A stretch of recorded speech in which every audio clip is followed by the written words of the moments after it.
이러므로 그리스도 예수의 일로 너희 이방인을 위하여 갇힌 자 된 나 바울이 말하거니와 너희를 위하여 내게 주신 하나님의 그 은혜의 경륜을 너희가 들었을 터이라. 곧 계시로 내게 비밀을 알게 하신 것은 내가 먼저 간단히 기록함과 같으니 그것을 읽으면 내가 그리스도의 비밀을 깨달은 것을 너희가 알 수 있으리라. 이제 그의 거룩한 사도들과 선지자들에게 성령으로 나타내신 것 같이 다른 세대에서는 사람의 아들들에게 알리지 아니하셨으니 이는 이방인들이 복음으로 말미암아 그리스도 예수 안에서 함께 상속자가 되고 함께 지체가 되고 함께 약속에 참여하는 자가 됨이라. 이 복음을 위하여 그의 능력이 역사하시는 대로 내게 주신 하나님의 은혜의 선물을 따라 내가 일꾼이 되었노라.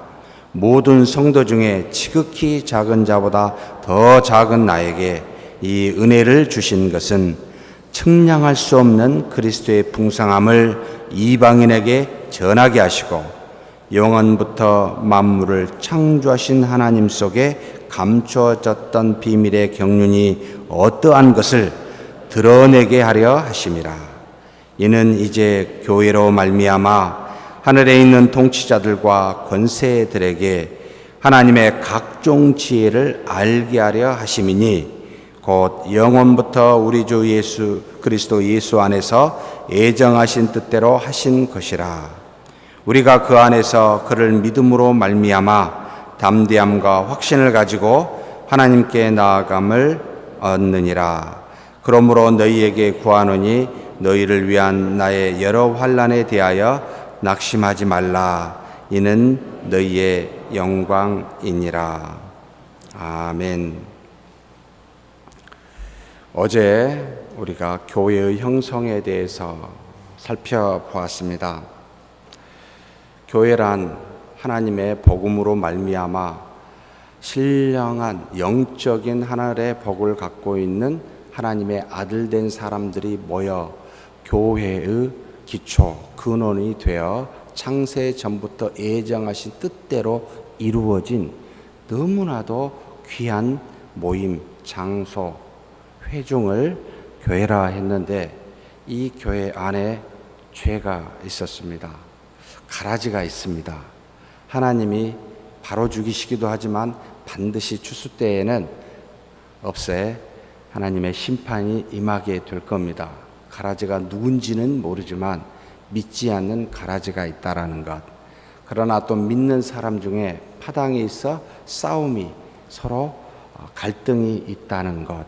우리가 좋아서 우리만 바라보고 서로 우리를 높여 자고하여 나가지 아니할 때 하나님께서 핍박을 주심으로 흩으신다는 것.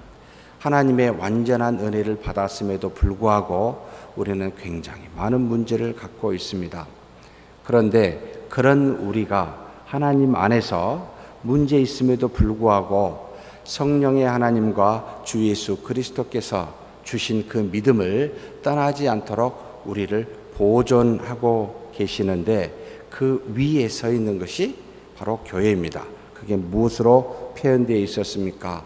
바로 사도들과 선지자들의 터 위에 하나님이 주신 말씀 위에 그 기초 위에 서 있고 그뿐만이 아니라 모든 기초마다 가장 주춧돌이 되는 모퉁이돌이 되시는 그리스도 곧 그리스도를 믿는 믿음 위에 우리가 서 있습니다. 그러니 무너질까요? 좀 더러우면 청소하면 되는데 무너지진 않아요. 그래서 안심하십시오.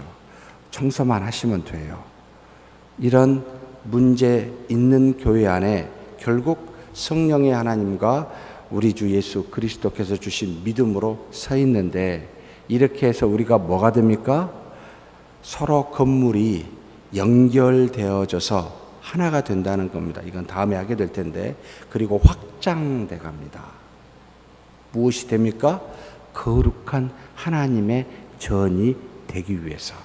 그래서 오늘도 우리는 서로 간에 더욱더 탄탄하게 연결되어져 가고 더 많은 하나님의 택한 백성들이 들어옴으로 확장되어 가고 있는 것이 교회라는 공동체 위에 그리스도 안에서 이루어진 것들이요.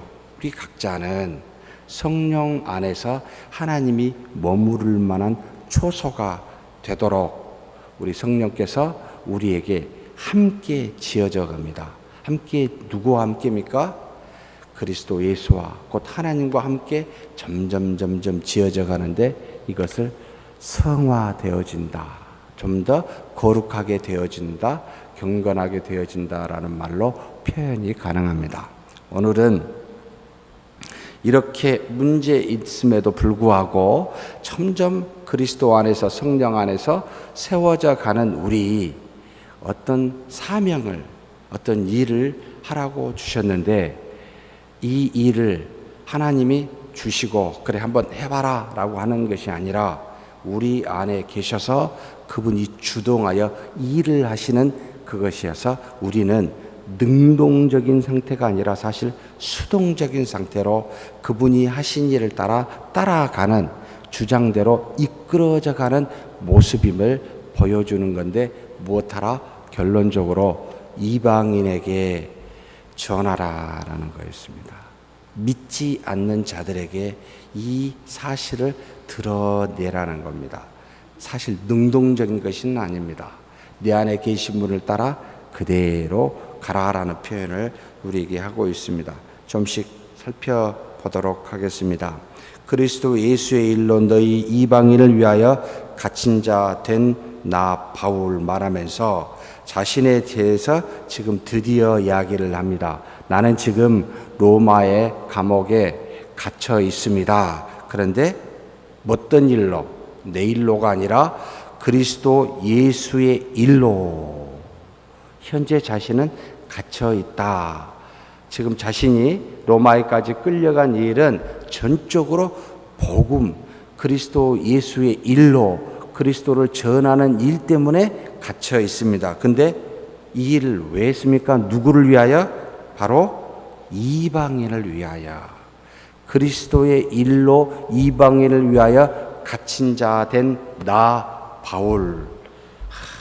이렇게 한번 고백해 볼 수 있는 우리가 되었으면 좋겠습니다. 내 문제 때문에 그냥 전전긍긍해가지고 사는 우리, 이것을 넘어서 그리스도의 일로 말미암아 얽매여서 무언가 하고 있는 우리, 그래서 그리스도의 일로 이방인을 위하여 다른 사람을 위하여 지금 내가 환난과 역경 속에 갇혀 있는 나다. 이런 상태면 얼마나 행복할까?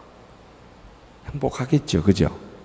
감옥이라 할지라도 이러기를, 저와 여러분이 이렇게 되기를 간절히 축복합니다.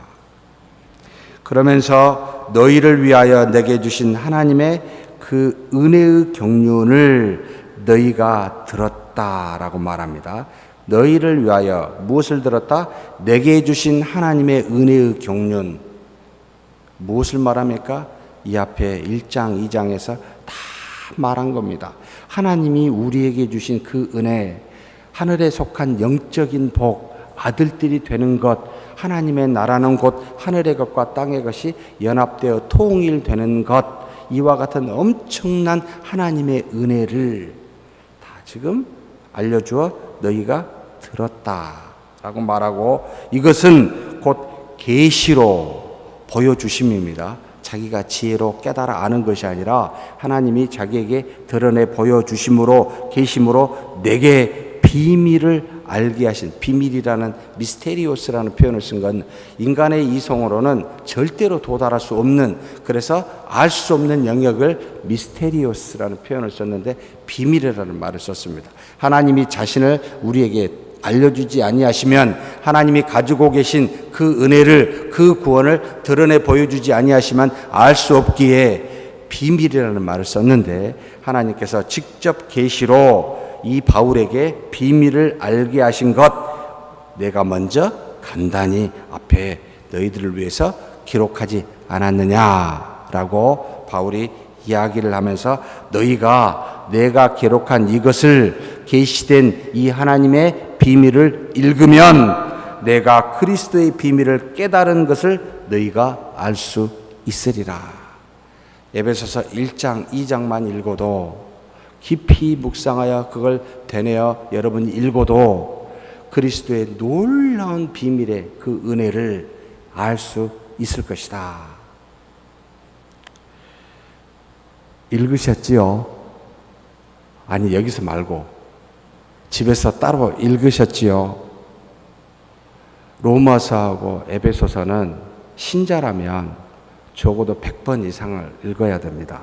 그리고 성경을 읽는 방식은 제발 한 장씩 읽지 마세요. 딱 잡으면 에베소서 다 읽어야 돼요. 로마서를 처음 잡으면 다 읽으세요. 여러분 화장실 가가지고 중간에 끊고 나오십니까? 안 그러시잖아요. 화장실에서 볼 일은 그렇게 끝까지 하시면서 성경을 읽을 때도 절대로 부분적으로 읽지 마십시오. 끝까지 읽으십시오. 그래야 온전하게 그 뜻이 조금이라도 더 밝히 알게 됩니다. 자, 읽으면 내가 그리스도의 비밀을 깨달은 것을 너희도 알고 너희도 그렇게 알게 될 것이다 라고 하면서 다시 이야기합니다. 이제 그의 거룩한 사도들과 선지자들에게 성령으로 나타내신 것이라는 표현을 썼습니다. 자, 성령으로 그의 거룩한 사도들과 선지자들에게 나타내신 것 같이, 이게 뭡니까? 지금 바울과 다른 사도들이나 모든 선지자들 곧 하나님이 주신 것 뭐죠? 그 비밀의 경륜을 깨닫게 하시는 하나님의 말씀, 다른 말로 표현하면 여기 6절에 나옵니다만 복음이라는 말로, 이 앞에도 그랬죠. 복음, 하나님이 알려주신 좋은 소식이라는 뜻입니다. 곧 하나님의 말씀을 말하기도 합니다. 이것을 누가 누구에게 줬습니까? 성령께서 예수님의 12 사도들과 그리고 성령께서 택하여 그것을 전하도록 한 선지자들에게 주신 것, 이것을 아무 때나 모든 사람에게 주셨을까요? 안 주셨을까요? 뭐라고 되어 있습니까? 다른 세대에서는 사람의 아들들에게 알리지 아니하셨습니다.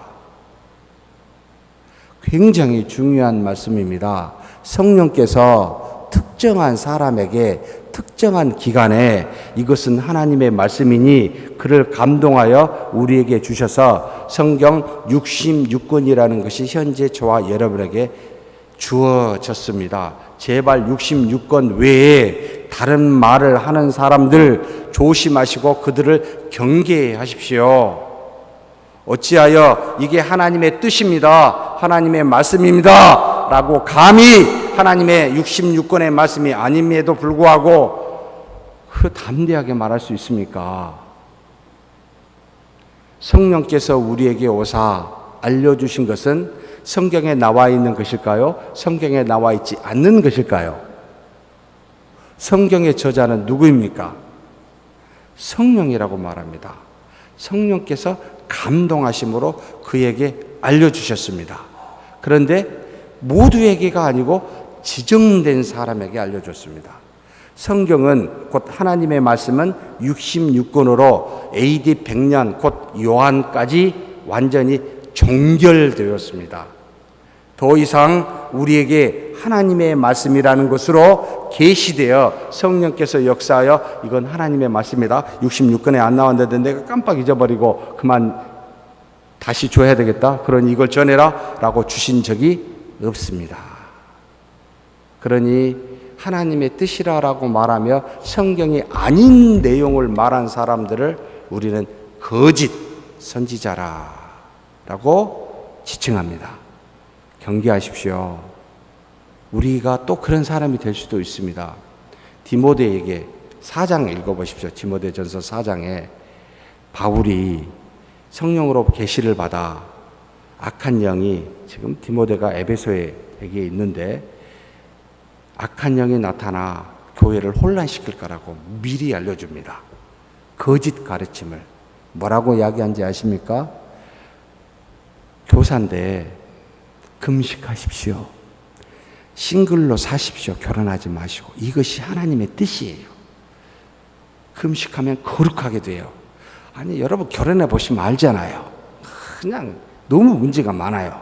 혼자 사세요. 하나님만 사랑하고 하나님과 결혼하세요. 라고 거짓말로 가르치는 사람들이 나타날 거라고. 양심의 화의를 맞은 자로 하나님의 뜻이 무엇인지를 깨닫지 못하고 그렇게 가르칩니다. 그런데 4장 5절에 뭐라고 말합니까? 오직 무엇으로만 하나님을 닮은 거룩한 모습이 나타납니까? 말씀과 기도 두 개만 이야기합니다. 다른 무엇을 말하면 도둑놈입니다. 거짓 선지자가 되고 맙니다. 특별히 이렇게 전하는 사람, 우리 같은 목회자가 이야기에 해당될 수 있습니다. 말씀을 전하는 위치에 있기 때문에. 그래서 살아가는 성도님들께 제가 간곡히 부탁드립니다. 하나님의 말씀을 열심히 읽으시고, 제가 복음을 전하는 얘기 안 나왔어요. 째려보셔야 돼요, 저를. 무슨 말하고 있지? 거짓 선지자 노릇하고 있는 거 아니야? 각별히 저를 경계하셔야 돼요. 오직 하나님의 말씀만 성령의 계시로 주셨습니다. 더 이상은 없습니다. 그래서 말씀을 벗어나지 않으려고 발버둥을 칩니다. 그런데도 불구하고 내 생각이, 내 의견이 사사로운 사람의 생각이 들어가서 쓸데없는 이야기를 할 때가 종종 있습니다. 그때마다 여러분은 웃지 마시고 찡그리십시오. 저를 향해서. 이건 좀 뭔가 이상하다. 지금 많이 찡그리시고 계시네요. 쓸데없는 소리 한다고. 사람의 아들들에게 주신 적이 없습니다.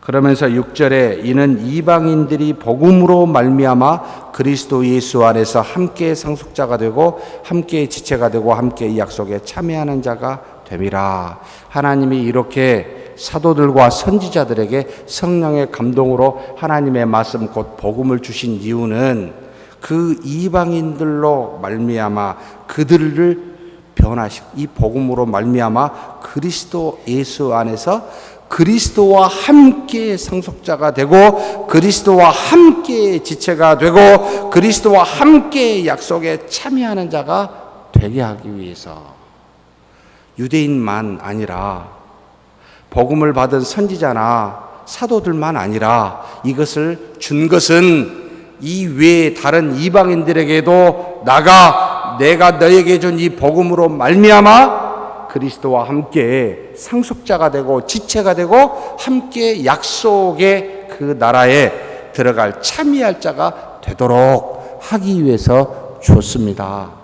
사랑하는 성도 여러분, 복음으로 기뻐하여 즐거워하십니까? 그러면 절대 복음은 내 안에서만 머물러 있지 않습니다. 속성이 어떻게 되죠? 흘러 넘쳐 누구에겐가 가게 되어 있습니다. 첫 번째로 간 게 누구죠? 네? 복음이 곧 하나님의 은혜가 나한테 오면 첫 번째로 누구한테 갈까요? 네? 자신을 의지하고 있는 사람이 있습니다. 누구죠? 옆에 보십시오.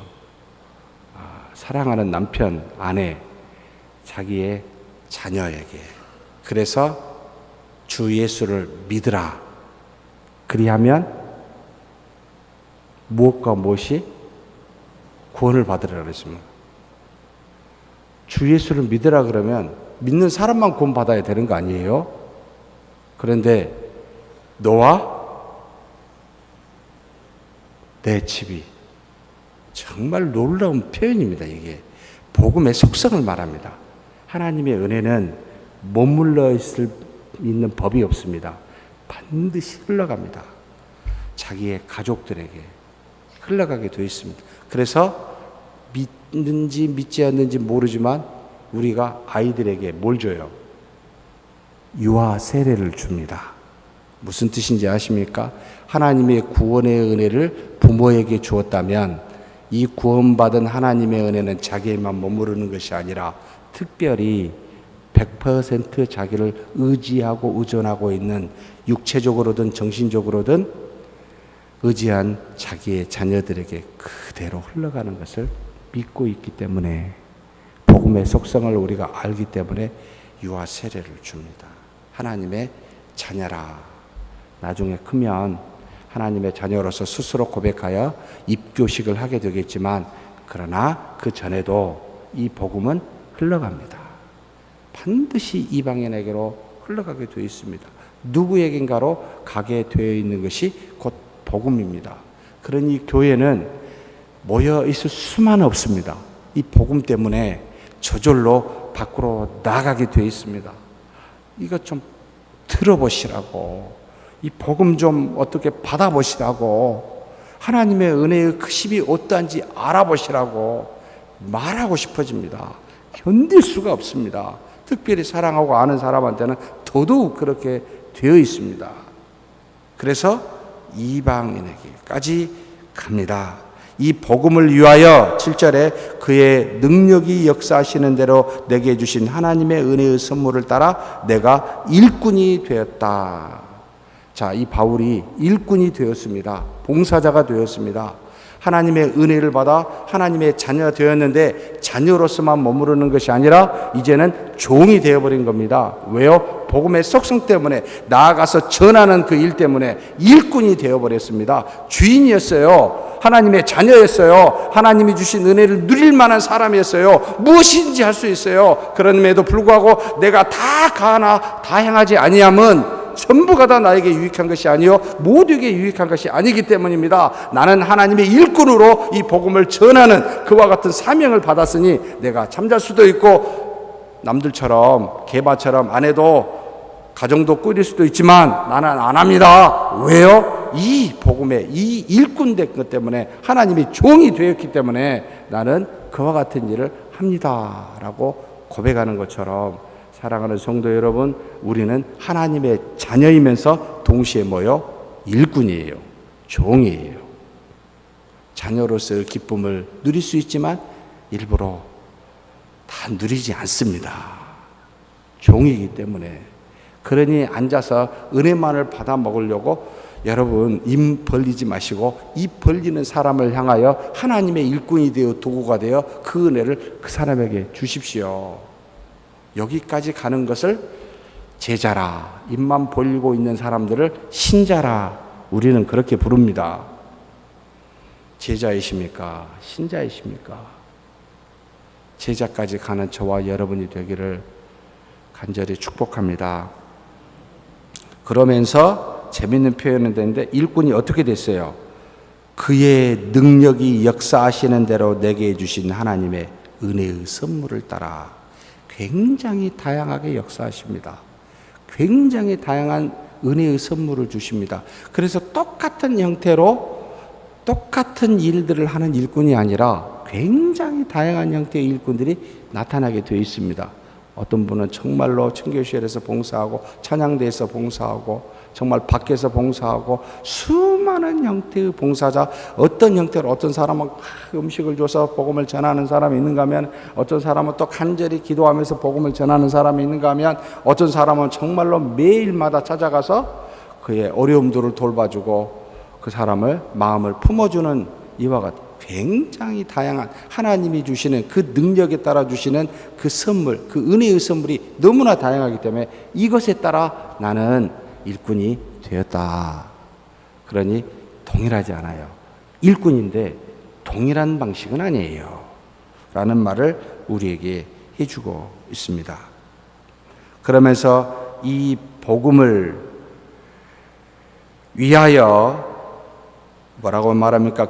8절에 이 모든 성도 중에 지극히 작은 자보다 더 작은 나에게 이 은혜를 주신 것은 측량할 수 없는 그리스도의 풍성함을 이방인에게 전하게 하시고. 자, 하나님이 지극히 작은 자, 왜 그렇게 자기를 표현했을까요? 자기를 돌아보면 정말로 예수님의 사도와 같지 않습니다. 자기는 사도나 신자들을 핍박했던 사람이었습니다. 그래서 죄인 중에 괴수라는 말을 늘 썼습니다. 자기는 아무리 봐도 하나님이 보시기에 합당할 만한 일을 안 했어요. 오히려 신자들을 핍박하고 죽이는 역할을 했어요. 스데반이 죽일 때 증인이 되었어요. 합당하다고. 어찌 보면 참 신자의 적이요 원수였죠. 그래서 바울 변화되고 난 다음에 다메섹에서 바로 사역을 못했습니다. 안 받아줬어요. 사도들이나 예루살렘 교인들이 핍박한 사람이었는데 갑자기 변화됐다고 말하니까 누가 믿겠어요? 혹시 제가 가장을 내가지고 와서 우리 죽일 거 아닌가? 그래서 그의 고향 다소에서 적어도 5년 이상을 하나님이 주신 아라비아 광야에서 3년 이상의 사사로 그리스도로부터 계시를 받고 난 다음에 5년 이상을 자기의 고향 다소에 있다가 드디어 안디옥 교회에 바나바가 불러서 교회에서 활동을 합니다. 정말 지극히 작은 자라는 걸 알고 있습니다. 우리의 과거를 돌아보면 작은 자라는 걸 알게 되잖아요. 그러면서 이 은혜를 주신 이유가 뭡니까? 두 가지입니다. 뭐라고 말하고 있습니까? 측량할 수 없는 그리스도의 풍성함을 누구에게 전하게 하려고? 이방인에게 전하게 하라. 어떤 걸요? 측량할 수 없는 그리스도의 풍성함, 그 은혜의 풍성함, 구원의 놀라움, 하나님 나라의 그 비밀들을 이방인에게 전하라라고 해서 자기를 그렇게 불렀다는 겁니다. 또 두 번째는 뭡니까? 영원부터 만물을 창조하신 하나님 속에 감추어졌던 비밀의 경륜이 어떤 것을 드러내게 하려 함이라.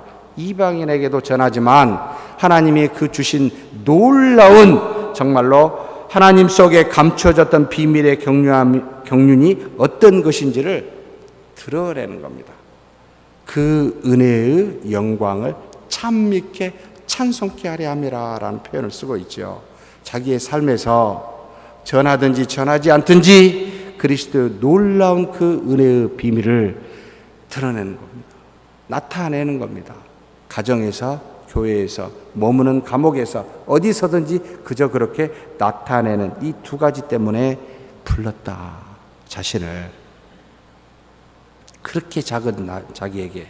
그러면서 무엇을 말하고 있습니까? 10절입니다. 자, 이는 이제 교회로 말미암아 하늘에 있는 통치자들과 권세들에게 하나님의 각종 지혜를 알게 하려 하심이니. 자, 에베소 교회를 생각하고 교회에 대해서 이야기를 합니다. 자, 이 교회로 말미암아 무슨 일을 해요? 하늘에 있는 통치자들과 권세들에게, 주권들에게 하나님의 각종 지혜를 알게 하려 하심이니. 자, 하나님의 각종 지혜를 누구에게 알게 해요?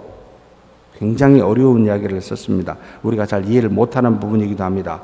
하늘에 있는 통치자, 그 다음에 여러 주권들, 다시 말하면 지금 현실에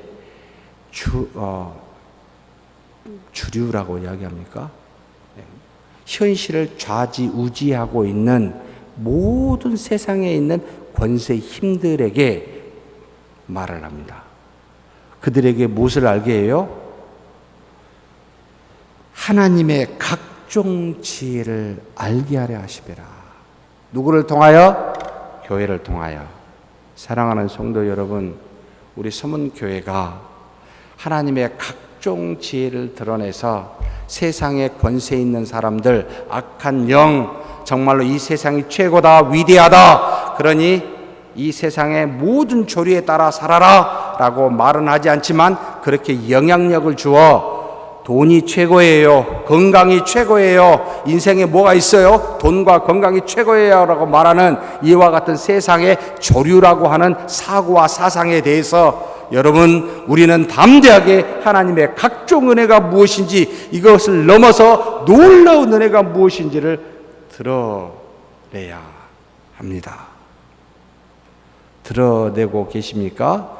아니면 그 속에, 그들 속에 지배를 받고 그것에 영향을 받고 계십니까? 어르신들 건강 참 중요합니다. 그런데 그거보다 더 중요한 건 평강입니다. 평강. 내 육체가 힘들다 할지라도 내 안에 평안이 있으면 그 육체의 고난과 역경을 이겨낼 수 있는 힘이 있습니다. 그래서 평강을 전하고 평강이 있기를 바라는 것이 첫 번째입니다. 근데 평강은 누가 줘요? 하나님이 주십니다. 못 가져요, 우리 힘으로.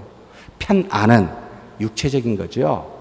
육체가 건강하면 편안합니다. 근데 마음이 잠언에 있지요. 서로 집에 고기가 있어 다투는 것보다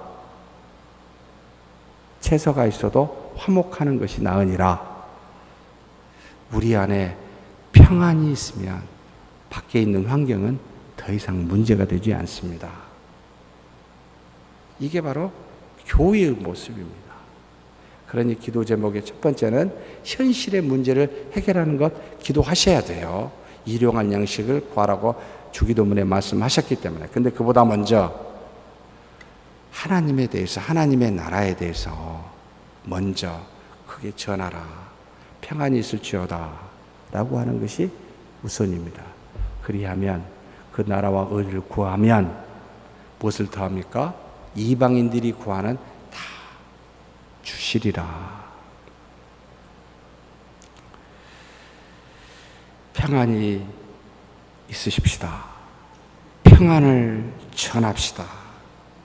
그래서 교회로 말미암아 하늘에 있는 통치들과 권세들에게 하나님의 각종 지혜를 알게 하셨다. 그래서 우리 주 예수 그리스도 안에서 예정하신 베푼 것에 따라 이루어졌다. 그래서 마지막으로 뭐라고 이야기합니까? 그 안에서 우리가 그를 믿음으로 말미암아 확신함으로 담대함과 가까이감을 가지게 되었습니다 라고 표현하고 있습니다. 사랑하는 성도 여러분, 조금 한글에는 이상하게 되어 있습니다만 우리가 그 안에서 그를 믿음으로 말미암아 담대함과 확신을 가지고 하나님께 나아감을 얻느니라. 하나님께 나아감이라고 하나님이라는 게를 조그만 글씨로 혹시 성경에 쓰여진 거 맞나요? 여러분의 성경은 저한테는 조그맣게 쓰여졌어요. 이 말은 원래 원어 성경에는 없는 이야기라는 뜻이에요. 작은 글씨로 쓴 것. 근데 여기 하나님께라고 썼는데 사실은 정말 죄송합니다. 이런 표현을 잘 안 하고 싶은데 하나님께가 아니고 이방인에게. 자, 다시 풀어서 말씀드립니다. 우리가 그것 안에서, 그 안에서 그리스도를 믿음으로 말미암아 담대함과 확신을 가지고 이방인에게 나아감을 얻었느니라. 이렇게 해석하는 것이 훨씬 더 타당합니다. 원어로 보면. 사랑하는 성도 여러분, 그리스도를 믿는 믿음의 확신 안에서 우리는 두 가지를 합니다. 담대해져요. 그리고 그들에게 가까이 가져요. 복음을 전한다는 겁니다. 곧 평안을 드러낸다는 겁니다. 하나님의 비밀의 은혜를 드러낸다는 겁니다. 그러면서 13절에 그러므로 너희에게 구하노니 너희를 위한 나의 여러 환난에 대하여 낙심하지 말라. 이는 너희의 영광이니라. 그러므로 나는 여러분에게 지금 요청합니다. 무엇을 요청해요? 나의 환난들에 대해서 낙심하지 말아 주십시오. 내가 지금 감옥에 있는 것에 대해서 신자인데 어떻게 저런 어려움을 당합니까? 라고 생각하는 여러분 낙심하지 마십시오. 이것은 철저하게 하나님의 계획 속에 있고 하나님의 일을 하다가 이방인을 위하여 갇힌 나입니다. 그러니 마땅히 해야 될 일입니다. 낙심하지 마십시오. 하나님의 인도하심입니다. 지금의 환난이요. 그러면서 이것을 오히려 뭐라고요? 너희의 영광이니라. 나의 영광이기도 하지만 너희의 영광이니라. 나를 위하여 기도하고 지금까지 모든 도움을 아낌없이 보낸 너희의 영광이기도 하다라는 겁니다. 고난이 아니라 영광이라는 말을, 독사라는 말을 써서 우리에게 하나님이 주시는 고난은 뭐요? 영광입니다. 기쁨입니다. 피하지 마십시오. 맞아 들으십시오. 하나님의 영광이 그 환난 속에 있기 때문입니다. 이렇게 믿는 저와 여러분이 되기를 주의 이름으로 축복합니다.